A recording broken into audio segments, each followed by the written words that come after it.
The Danube flowed with quiet certainty through the frontier between two worlds. Along its broad waters, merchants, pilgrims, soldiers, and refugees had traveled for generations, each carrying stories of kingdoms rising and falling beyond the horizon. By the closing years of the 14th century, however, the river had become something more than a border. It marked the edge of an expanding empire whose ambitions were reshaping southeastern Europe with remarkable speed. To the south, the Ottoman state was no longer a frontier principality struggling for survival. Under Sultan Bayezid I, it had evolved into a disciplined military power capable of campaigning across both Europe and Anatolia. Fortresses that had once seemed secure now stood isolated. Noble families, who had governed independently for centuries, increasingly found themselves choosing between submission and destruction. Each successful campaign strengthened Ottoman authority, while weakening the confidence of neighboring Christian rulers. The transformation had unfolded with startling momentum. Only a few decades earlier, the Ottomans had been one of many competing powers in Anatolia, yet through calculated diplomacy, relentless campaigning, and an ability to recover quickly from setbacks, they established themselves as the dominant force in the Balkans. Local rulers who resisted were defeated. Those who accepted Ottoman overlordship often retained limited authority, but only under the Sultan's supervision. This flexible approach allowed the empire to expand without fighting every opponent to total destruction. For the kingdoms of Central Europe, these developments were becoming impossible to ignore. News of Ottoman victories spread through royal courts with increasing urgency. Every captured fortress seemed to shorten the distance between the Ottoman frontier and the heart of Europe. Trade routes shifted. Alliances became uncertain. Border lords demanded reinforcements that many kingdoms struggled to provide. The political map of the Balkans was changing faster than many rulers could fully understand. The decisive shock came in 1389 at the Battle of Kosovo. Although the battle claimed the lives of both the Serbian ruler and the Ottoman Sultan Murad I, the long-term result favored the Ottomans. Bayezid inherited the throne amid the confusion and acted with remarkable speed to secure his authority. Potential rivals were neutralized, the army remained intact, and Ottoman expansion resumed before neighboring states could exploit the transition. To many observers, this continuity was deeply unsettling. In medieval warfare, the death of a monarch often led to political instability, succession disputes, or military collapse. Instead, the Ottoman state demonstrated an ability to absorb crisis while maintaining offensive momentum. European rulers increasingly realized they were confronting an opponent whose strength rested not only on battlefield success, but also on administrative resilience and effective leadership. Among those watching with growing concern was Sigismund of Luxembourg. As King of Hungary, he ruled the kingdom that stood directly in the path of further Ottoman expansion. Hungarian border defenses faced repeated pressure, while neighboring principalities became increasingly vulnerable. Sigismund understood that Hungary alone could not permanently contain the Ottoman advance. If the balance of power were to be restored, it would require a united effort from across Christian Europe. His appeals found receptive audiences in several Western courts. The language of crusades still possessed enormous symbolic power. Although the great crusading expeditions to the Holy Land belonged largely to an earlier era, the idea of defending Christendom against external threats remained politically and religiously compelling. Knights seeking honor, nobles eager for prestige, and rulers hoping to demonstrate their piety all found reasons to support a new campaign. Gradually, an international coalition began to form. French nobles contributed some of the finest heavy cavalry in Europe. Burgundian forces joined the expedition, accompanied by experienced knights whose reputations had been forged in conflicts across Western Europe. German contingents added further strength, while troops from Hungary, Wallachia, and several other regions assembled under the broader crusading banner. The army represented one of the most impressive concentrations of aristocratic military power seen in Europe during the late medieval period. Yet beneath this appearance of unity lay significant differences. Each contingent possessed its own commanders, traditions, and expectations. Western knights often emphasized aggressive cavalry charges and individual martial reputation. Hungarian leaders, by contrast, had accumulated years of experience fighting Ottoman forces along the frontier. They understood that victories against Western European opponents did not necessarily translate into success against an enemy who relied upon mobility, coordinated missile fire, and carefully prepared defensive positions. These contrasting military cultures would become increasingly important. As the crusading army advanced eastward, confidence grew rapidly. Many participants believed the campaign would restore Christian control over the Balkans through a decisive victory. Ottoman forces were often underestimated, dismissed as incapable of resisting the shock of Europe's heavily armored cavalry. Successes achieved in tournaments and regional wars encouraged the belief that courage and direct assault could overcome almost any defensive position. Such confidence was not entirely without reason.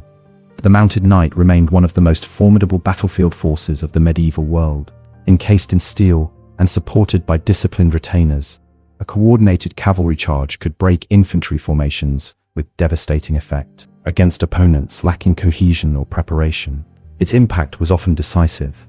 But Bayezid understood precisely what kind of enemy was approaching. Rather than rushing into an unfavorable engagement, he gathered intelligence through scouts and local allies. Reports from the advancing Crusaders revealed both their impressive strength and their growing confidence. Every mile they marched carried them farther from familiar territory and deeper into regions where Ottoman forces possessed superior knowledge of the landscape. The campaign itself also imposed mounting strain. Supplying thousands of soldiers across long distances demanded careful organization. Food, forage, replacement horses, and siege equipment all had to move through territories with limited infrastructure. Delays accumulated. Communication between different national contingents became increasingly difficult. Victories against isolated fortresses encouraged optimism, but they also consumed valuable time. One such fortress was the strategically important town of Nicopolis, situated on the southern bank of the Danube. Recognizing its significance, the Crusaders began a siege, expecting the Ottomans either to abandon the position or to attack under unfavorable conditions. Instead, Bayezid marched with remarkable speed. Drawing upon experienced troops from both his European and Anatolian domains, he advanced toward Nicopolis before the fortress could fall. His rapid movement surprised many within the crusading army, who had assumed they possessed greater time to consolidate their position. Suddenly, the expedition that had expected to dictate the pace of the campaign found itself confronting an enemy ready for battle. The landscape around Nicopolis favored neither blind confidence nor simple tactics. Rolling ground, broken by ridges and uneven slopes, limited visibility, and complicated large-scale maneuvers. For commanders capable of exploiting terrain, it offered opportunities to disrupt even the most powerful assault. As the two armies drew closer, differing philosophies of war became unmistakable. Within the Crusader camp, debates emerged over how the coming battle should be fought. Sigismund and several experienced frontier commanders favored a measured approach that accounted for Ottoman tactics and preserved coordination between cavalry and infantry. Others, particularly among the French nobility, viewed delay as unnecessary caution. They believed that an immediate mounted assault would overwhelm the Ottoman line before any complex maneuver could develop. These disagreements reflected more than personal pride. They revealed fundamentally different understandings of the enemy. One side saw the Ottomans as an opponent requiring patience, discipline, and careful coordination. The other believed that overwhelming courage and aristocratic shock combat would decide the battle before such considerations mattered. On the eve of confrontation, both armies prepared for one of the defining engagements of the late medieval era. Neither could yet know that the decisions made during the opening moments of the battle would shape not only the fate of thousands of soldiers, but also the balance of power between the Ottoman Empire and Christian Europe for generations to come. Dawn broke over the hills surrounding Nicopolis, with a deceptive sense of calm. A thin layer of mist lingered in the valleys, while the Danube reflected the pale morning light. Across the uneven ground, thousands of men prepared themselves in silence. Armor was tightened one final time. Horses were fed and watered before battle. Priests moved through the camps offering blessings, while officers repeated orders that many soldiers already knew by heart. Within a few hours, those carefully arranged formations would dissolve into one of the bloodiest disasters of the late medieval Crusades. Sultan Bayezid had no intention of meeting the Crusaders on their own terms. He had spent years campaigning across the Balkans against armies that relied heavily on powerful cavalry charges. Rather than placing his strongest troops at the front, he arranged his army in carefully planned defensive layers. Light infantry and archers occupied the forward positions, supported by obstacles designed to slow mounted attacks. Behind them waited disciplined infantry, while the Sultan's most experienced cavalry remained concealed farther to the rear, ready to strike only when the right moment arrived. It was a deployment built upon patience, rather than immediate violence. Every part of the Ottoman formation had a purpose. The front line was expected to absorb pressure, disrupt momentum, and gradually pull the enemy deeper into the battlefield. Victory would depend not on resisting every attack, but on controlling the pace of the battle itself. Within the Crusader camp, however, a different mood prevailed. Many of the French nobles regarded caution as unnecessary. Their reputation rested upon offensive action, and they believed hesitation would only strengthen Ottoman morale. Reports describing Bayezid's army as exhausted from its rapid march reinforced their confidence. To them, the coming battle appeared to be an opportunity for decisive glory, rather than a contest demanding restraint. King Sigismund viewed the situation differently. Years spent defending Hungary's southern frontier had taught him that Ottoman armies rarely behaved as Western opponents did. He urged a more deliberate advance, allowing infantry and supporting forces to engage first while preserving the heavy cavalry for the decisive stage of the battle. Such an approach would maintain cohesion and reduce the risk of overextension. His advice was largely ignored. The French commanders insisted upon leading the assault themselves. Their confidence reflected not only personal pride, but also the deeply rooted traditions of medieval knighthood. Honor was often measured by courage displayed in direct combat. Waiting behind infantry, while others engaged first, seemed incompatible with that ideal. As the order to advance spread through the ranks, hundreds of armored horsemen lowered their lances. The ground shook beneath the weight of the charging cavalry. At first, the attack unfolded exactly as many Crusaders had imagined. The Ottoman skirmishers fell back under tremendous pressure, releasing arrows before withdrawing behind prepared positions. Several forward units were overwhelmed, and the momentum of the mounted charge appeared unstoppable. Yet the apparent retreat concealed Bayezid's intentions. The advancing knights soon encountered obstacles that disrupted their formation.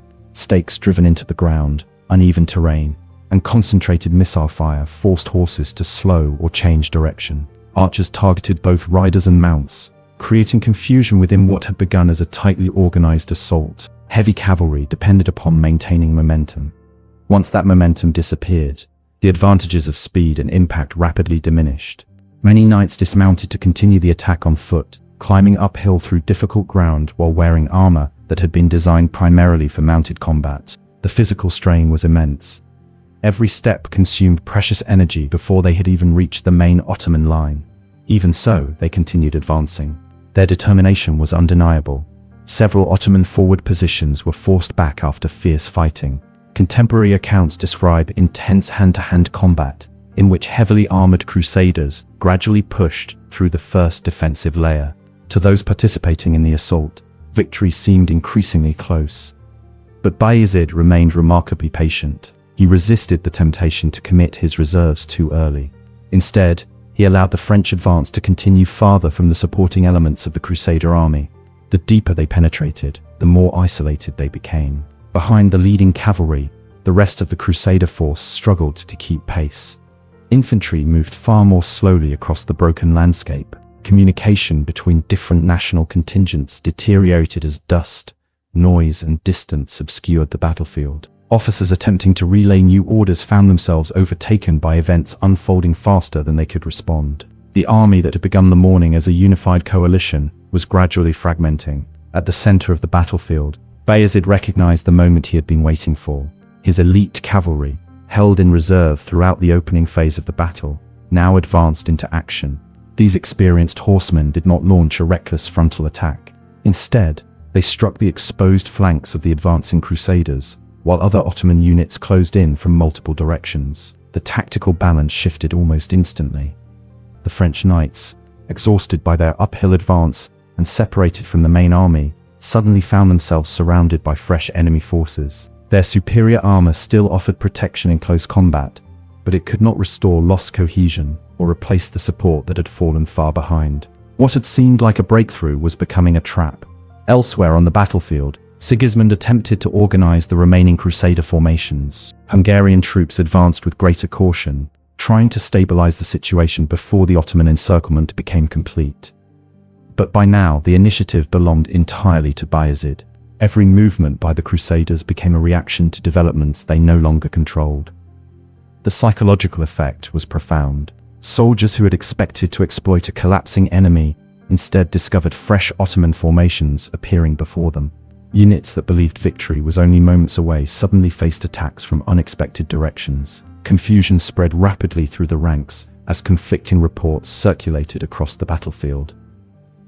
Some commanders believed the French had already secured success. Others understood that they were being overwhelmed. Without reliable communication, coordinated action became nearly impossible. Bayezid exploited this uncertainty relentlessly. Mounted archers harassed formations attempting to regroup. Cavalry struck isolated detachments before withdrawing to avoid prolonged combat. Infantry maintained constant pressure against disorganized Crusader units, preventing them from reforming coherent defensive lines. The battlefield itself amplified the confusion. Dust clouds thrown up by thousands of men and horses reduced visibility. The noise of clashing steel, shouted commands, and terrified animals drowned out signals that might otherwise have restored order. Individual acts of bravery continued across the field, but courage alone could no longer compensate for the collapse of coordinated command. Many Crusaders fought with extraordinary determination. Knights surrounded by Ottoman cavalry resisted until they were overwhelmed. Banner bearers struggled to keep their standards visible amid the chaos, knowing that soldiers often rallied around familiar symbols even when officers disappeared. Small groups attempted desperate counterattacks, hoping to break through the tightening encirclement. Most failed. The Ottoman army maintained discipline throughout the engagement. Rather than pursuing isolated enemies recklessly, Bayezid's commanders continued executing the broader plan. Every successful attack increased pressure on neighboring Crusader formations, gradually transforming local setbacks into a general collapse. King Sigismund realized the battle was slipping beyond recovery. The carefully assembled coalition, intended to halt Ottoman expansion once and for all, was disintegrating before his eyes. Units that had marched together only hours earlier were now separated by enemy forces, unable to support one another, or even determine the position of their own commanders. Still, the fighting continued. Across the slopes below Nicopolis, the struggle became increasingly desperate as isolated pockets of resistance fought against mounting odds. The outcome had not yet been fully decided, but the momentum that had belonged to the Crusaders during the opening charge now rested firmly with Sultan Bayezid. The decisive phase of the battle was about to begin, and with it would come the complete unraveling of one of medieval Europe's most ambitious crusading expeditions. By the afternoon, the battle had reached the point where courage could no longer change its outcome. Across the slopes outside Nicopolis, organized formations dissolved into isolated groups of men fighting for survival. The Crusader advance that had begun with confidence had lost its cohesion, and every attempt to restore order came too late. Bayezid's commanders maintained relentless pressure, ensuring that exhausted enemy units never had the opportunity to regroup. Instead of facing a single line, the Crusaders found themselves attacked from multiple directions by fresh Ottoman forces that had entered the battle at precisely the right moment. The French knights, who had led the opening assault, suffered the greatest losses. Separated from their supporting infantry and surrounded by disciplined Ottoman cavalry, many continued fighting on foot after their horses had been killed or scattered. Their heavy armor offered protection against individual blows, but it also became a burden as fatigue set in. Hours of combat under the late summer sun drained even the strongest warriors. Every movement became slower, every strike less powerful. Gradually, resistance weakened. Elsewhere, King Sigismund recognized that the battle could no longer be saved. He attempted to organize a withdrawal for the surviving Hungarian forces, hoping at least to preserve part of the army. But retreat under such conditions was extraordinarily difficult. Broken formations clogged the battlefield, while Ottoman cavalry moved rapidly against soldiers attempting to escape. What had begun as a controlled advance had become a desperate struggle, simply to reach safety. Some Crusader contingents succeeded in breaking away toward the Danube. Boats waiting along the river offered the only realistic path of escape. According to contemporary accounts, Sigismund himself managed to flee by water, eventually making his way through the Black Sea before returning to his kingdom. His escape preserved Hungary's leadership, but it could not erase the scale of the disaster unfolding behind him. For thousands of others, there would be no escape. Many were killed during the final stages of the fighting, Others threw down their weapons after realizing that further resistance was hopeless. High-ranking nobles expected that their status would ensure captivity rather than death. Following the customs of medieval warfare, in which wealthy prisoners could be exchanged for substantial ransom. Indeed, numerous prominent knights were taken alive for precisely that reason. The fate of ordinary soldiers proved far harsher. Medieval chronicles differ in their estimates, but they agree that large numbers of prisoners were executed after the battle. Historians continue to debate the exact figures and the circumstances surrounding Bayezid's decision. Some sources suggest it was influenced by the heavy Ottoman casualties suffered during the Crusaders' initial assault. Others point to practical concerns, including the enormous difficulty of guarding and feeding thousands of captives while continuing military operations. Whatever the combination of motives, the executions left a lasting impression across Europe and became one of the most remembered consequences of the campaign. The victory at Nicopolis dramatically strengthened Bayezid's reputation across the Islamic world. He was celebrated as the ruler who had defeated one of the largest crusading expeditions of the late Middle Ages. The triumph reinforced Ottoman authority throughout the Balkans, encouraging existing vassals to remain loyal while discouraging potential rebellions. For neighboring rulers, the message was unmistakable. Even a coalition of Europe's leading nobles had failed to halt Ottoman expansion. In Western Europe, the psychological impact was equally profound. The defeat shattered assumptions about the effectiveness of traditional knightly warfare against a disciplined and adaptable opponent. Many chroniclers criticized not the bravery of the Crusaders, but their overconfidence. The refusal to coordinate strategy, the dismissal of Hungarian experience, and the eagerness to seek personal glory had all contributed to the catastrophe. Nicopolis became a lesson in the dangers of allowing pride to override discipline. Yet Bayezid's victory did not guarantee permanent dominance. Only 6 years later, in 1402, the Ottoman Sultan suffered a devastating defeat at the Battle of Ankara against the Central Asian conqueror Timur. Bayezid was captured, and the Ottoman Empire entered a period of internal conflict known as the Ottoman Interregnum. For a time, it appeared that the empire's remarkable expansion might come to an end, but the foundations built before Nicopolis proved remarkably resilient. The Ottoman state eventually reunited, recovered its strength, and resumed its advance into southeastern Europe. Less than 60 years after Nicopolis, the armies of Sultan Mehmed II captured Constantinople in 1453, bringing the Byzantine Empire to its historic end and confirming the Ottomans as one of the dominant powers of the early modern world. The battlefield at Nicopolis therefore stands as more than the site of a single military victory. It revealed the growing importance of disciplined command over individual heroism, of coordinated planning over reckless aggression, and of strategic patience over battlefield impulse. Bayezid did not defeat the Crusader coalition through numbers alone, nor through chance. He understood his opponent's expectations, shaped the battlefield to exploit them, and waited until confidence had carried the enemy beyond the point of recovery. For centuries afterward, commanders would return to Nicopolis not simply to study who won, but to understand why experienced armies sometimes create the conditions for their own destruction. On that September day in 1396, the greatest weakness of the crusading host was not a lack of courage. It was the belief that courage alone could overcome preparation, discipline, and a commander who refused to fight the battle his enemies expected.